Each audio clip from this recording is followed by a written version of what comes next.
Now these are definitely two deeply cushioned trail running shoes from the HOKA brand. We got the very popular Speedgoat 5s and the recently updated Mafate Speed 4s. Now these have got a lot in common when it comes to the performance, the cushioning and the grip from the outsole, but I personally think these two shoes run very, very differently, and I also think that one of them definitely outperforms the other. So let's dive into the video and find out which one of these HOKA trail shoes comes out on top.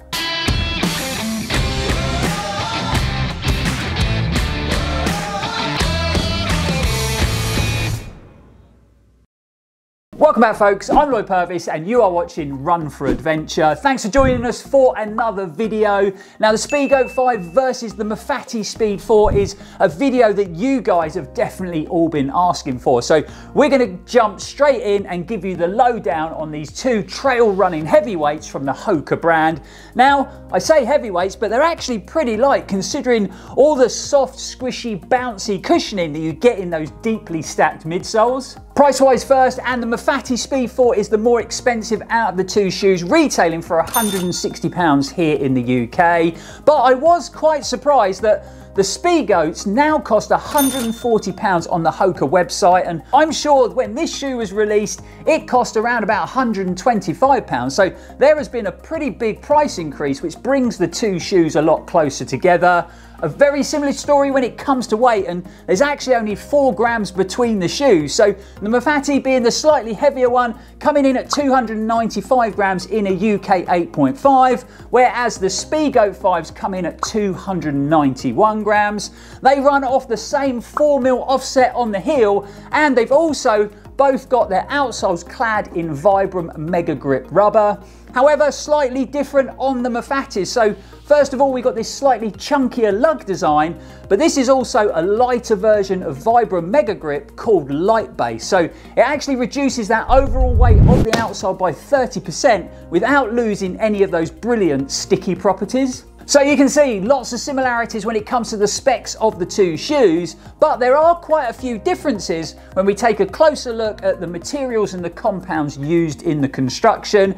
And first up, and I'd say probably the most noticeable, is the midsole. So the Speedgoat 5s run off of a lightweight CM EVA foam, just to give you a very high level of cushioning, to give you that very soft bouncy feel underfoot, whereas the Mafate Speed 4s have a slightly more performance-driven Pro-Fly midsole construction. That Pro-Fly midsole actually utilises HOKA's lightest and most responsive foam, and it is also a dual compound setup. So what HOKA mean by this is there's actually been 2 different types of foam used in that midsole construction. So that top orange layer is a bit softer, super plush, close to the foot to give you those high levels of comfort, and then the bottom green layer is slightly firmer, just to make you feel a bit more connected, offer a bit more underfoot protection so that you feel nice and stable and planted when running on more sort of uneven technical trails. I personally think that because of this, it makes the two shoes feel and run very differently, and for me,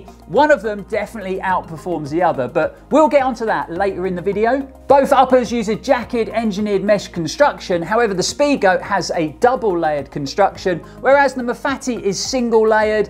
Even though it is a single layer, I personally think the upper on the Mafates feels a little bit more substantial and maybe a bit more durable. We've got a very similar sort of flared heel design on both uppers. HOKA are using this on a lot of their shoes nowadays. And we've got a very similar level of padding around the ankle collar and in the heel cup.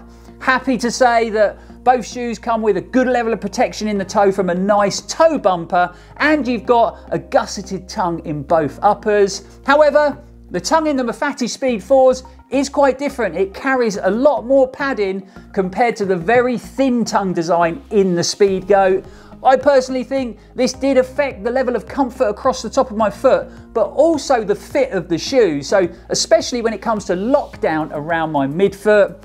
This is another area between these two trail shoes when it comes to fit that is quite different, and one of these uppers definitely works better for my foot shape. Now, I've got a lot of history when it comes to the Speedgoat model, and I've actually run good mileage in every version of this shoe, all the way back to the slightly unstable original Speedgoats to the top performing Speedgoat 3s, one of my favourite trail running shoes of all time, and obviously the current Speedgoat 5s. I thought this was quite a big improvement on the 4s. I never really got on with that shoe. I found the fit a bit sloppy, found them quite unstable, but this still isn't as good as my beloved Speedgoat 3s. When it comes down to the Mafate, I hadn't really spent a lot of time in this model of HOKA trail shoe, and in fact it was way back in the Mafate 2 years and years ago, and if I'm honest, I didn't really get on with that shoe. I found it a bit stiff, a bit flat, and just a bit clunky to run in. So back then, I definitely preferred the performance of the Speedgoat. So when I laced these up, like I said, I really didn't know what to expect, and I was actually really surprised with how they performed out on that first run. So there you have it, folks, a bit of information about the specs and the materials and compounds used in the construction, but I think it's about time we answered that all-important question of which shoe has performed better for me and which shoe do I prefer to run in. Now, to be fair, both of these HOKA shoes are great shoes if you're looking for something to run long distances on a big mix of terrain. They've got deeply cushioned midsoles, so they're going to soak up long sections of road or compacted trail, and then they've both obviously got that Vibram Mega Grip outsole, which is brilliantly sticky on rocky trails, whether they're wet or dry, and has to be some of the best rubber you can have on the outsole of a trail running shoe. But all that aside, for me, one of these shoes is head and shoulders above the other when it comes to performance, and it is the Mafate Speed.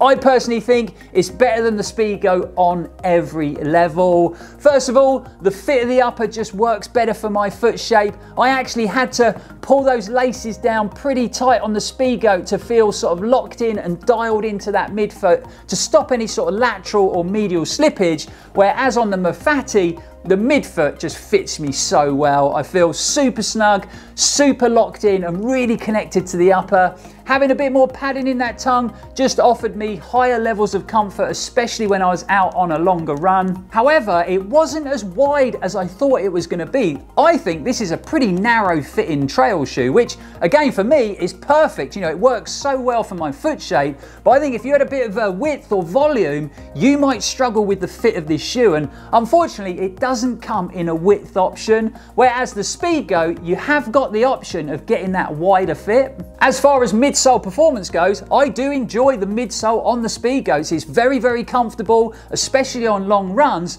but I still personally think that the ProFly setup on the Mafates outperforms it, and I think this is actually one of the best sort of deeply cushioned midsoles on a trail shoe that I've ever run on. One, it feels super comfortable on long runs, but still very responsive underfoot if you pick up the pace on a shorter run, and also having that dual compound setup with that firmer green layer on the bottom, it just feels a bit more connected and definitely more stable than the Speedgoat midsole when you're running on uneven ground. And last but not least, we've got to talk about the all-important outsole performance. Now, when it comes down to grip on rock or wet rock, the shoes pretty much perform identically because obviously they've both got that Vibram Mega Grip rubber on the outsole. However, with this chunkier sort of lug design on the Mafates, I think it does give you a bit more traction on the muddy stuff, offering you a slightly more consistent level of grip and traction when you're running in different weather conditions. So you can probably see I definitely have a favourite out of these two popular trail shoes from the HOKA brand, and it is these bad boys, the Mafate Speed 4s. Ever since that sad day for me that HOKA stopped making the brilliant Speedgoat 3s, a shoe I loved running in that helped me through some very challenging miles in some tough races, and if I'm honest, a shoe from the brand has never come close to touching that until these jumped on my feet. And I would say for me, these feel as good as those Speedgoat 3s. And that is high praise indeed, you know. This is a feel-good shoe for me. I put it on, fits my foot shape so well, I feel super connected to that upper. That midsole's so comfortable and responsive, all I want to do is rush out the door and run long miles with a big smile on my face. It is an exciting running shoe, and that's exactly how the Speedgoat 3s felt to me, so good job, HOKA. So there you have it, folks. The Mafate Speed 4 has come out on top for me, and I can actually see myself running a lot of miles in this shoe this year, and I wouldn't be surprised if it featured in our top running shoes of 2023 video at the end of the year. It's that good. I've left links for both shoes in the description below. I've also left links for all the videos we've done featuring the two trail shoes from HOKA. There's first run, first impressions, full reviews, and a long run test on the Mafate Speed 4. So if you want to find out any more information about them, those videos are definitely worth checking out. The next comparison video heading your way is going to be the Exodus Ultra 2 versus the Peregrine 13. Again, a video a lot of you have been asking for, and that's going to be a much closer affair because that is a great update to the new Peregrine, and I've really enjoyed my time in both of them up till now. Really hope you've enjoyed the video, guys. Hope you found it helpful. Don't forget, if you did, hit that like button, subscribe to the channel if you haven't already. Only takes a second to do by clicking on that little red box, but it is completely free, but it really is a big help. Until next time, guys, thanks for watching, thanks for supporting, it's always appreciated, and as always, stay safe and keep on running. Now, the Speedgoat 5 versus the Mafate 4 Speed. And last but not least, we've got to talk about the all-important outsole, and obviously they're both clad in that Vibram Mega Grip rubber. However, with this slightly chunkier lug design on the Mafates, I think it does offer you a bit more traction on the muddy stuff. I think it offers you a bit more traction on the muddy stuff.